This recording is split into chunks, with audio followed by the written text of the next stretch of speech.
one simple way. There are other ways as well. You can do raised beds, and I've grown in raised beds most of my adult life because I've grown in Colorado, and it's a really short growing season. So I like raised beds because they warm up earlier in the season, so you can get things going. And so a raised bed is an option as well. You can make your own out of a rot-resistant wood. A lot of people are opposed to using pressure-treated lumber for a project like this. I wouldn't use pressure-treated lumber. Chances of it leaching toxic chemicals into the fruits and vegetables are probably pretty small, but still, you know, if there are other alternatives, that's what I would choose. A rot-resistant wood, naturally rot-resistant wood like cedar might be a better option. So lots and lots and lots of options, ways to make your own raised bed gardens. A wonderful way if you live in an area and you know, say you're just renting, and you know at some point you're going to buy, you can do a raised bed garden and then take the soil with you when you're done. And I've done that on one occasion. I just took soil with me and started another raised bed at my new location. It was a bit of a hassle, but you spend all that time building that soil. You don't just want to leave it there, and who knows whether the next person's going to even utilize that soil.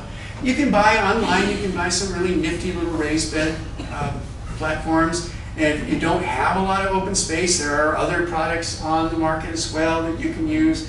This becomes more like container gardening.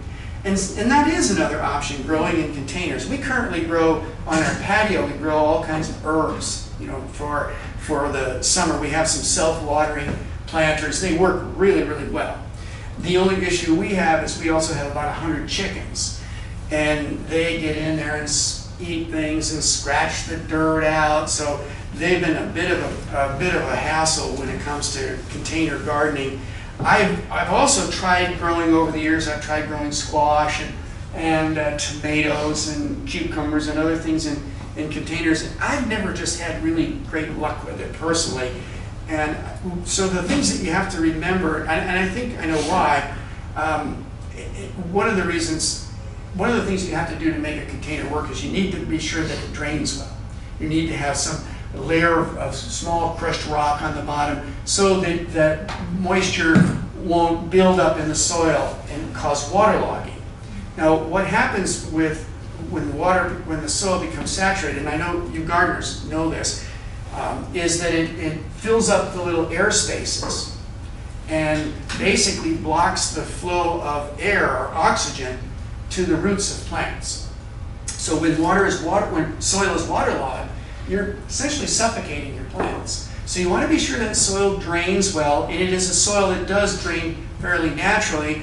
But you also have to watch that water constantly, watch that water level, and you can't let your planters dry out because it's a very vulnerable environment for plants, very susceptible to drying, much different than soil or a raised bed garden. Here you just got a little pot of soil that can dry out pretty quickly. So keep that in mind. You can do it right if the right kind of soil, good drainage, and pay close attention to the water levels, the moisture content of that soil.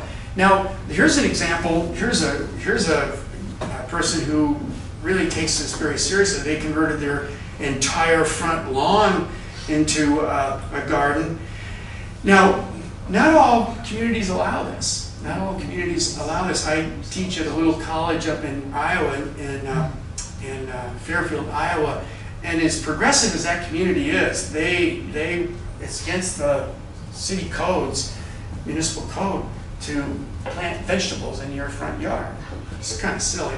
So you might check with local authorities. I know Lawrence has an urban agriculture product. How many of you are from Lawrence? A few of you. So Lawrence has an urban agriculture, what do you call it?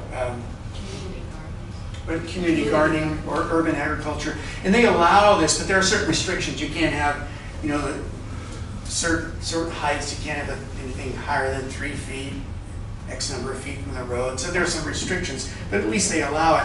Now, if you are in one of those areas where you have nosy neighbors who are worried about property values and have more time on their hands to manage your business than their own. You know what I'm talking about? Those neighbors who call you up and say, the lid on your grill, on your barbecue is open. Say, really? You got time to check that out and let me know? I sure appreciate it. So you know the kind of people I'm talking about, and I hope none of you are that kind, but if you do have neighbors like that, or even now I can't suggest you do anything against the law because that would be unrespectful of me but what some people do is they intermix vegetables in with their flowers. You can sneak in. I'm not suggesting you do this, okay? And I would, of course, never do that, and I know you won't, but since we're being taped, we have to be sure we say this is not legal, but some people in this country have the audacity to plant spinach and lettuce and maybe even a bean plant or two in and amongst, or some herbs in and amongst their flower gardens, their flowers in the flower garden.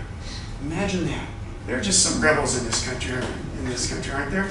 Okay, so the other option, too, of course, is to plant an orchard. And you can get away with that pretty easily because a tree is a tree. You plant an apple tree, I don't know what you're planting. Plant a peach tree, so on and so forth. So that is clearly an option for front lawns and side lawns if there are nosy neighbors or any kind of municipal prohibitions to growing your own food in your front lawn. Now, so that's part of being self-sufficient, is let's put those lawns to good use. Another part is season extension. And I've been playing with season extension for years. To learn more, pick up a copy of Dan Cheris's books, Survive in Style, Living Comfortably Off-Grid, The Scoop on Poop, and Chinese Greenhouse at evergreeninstitute.org.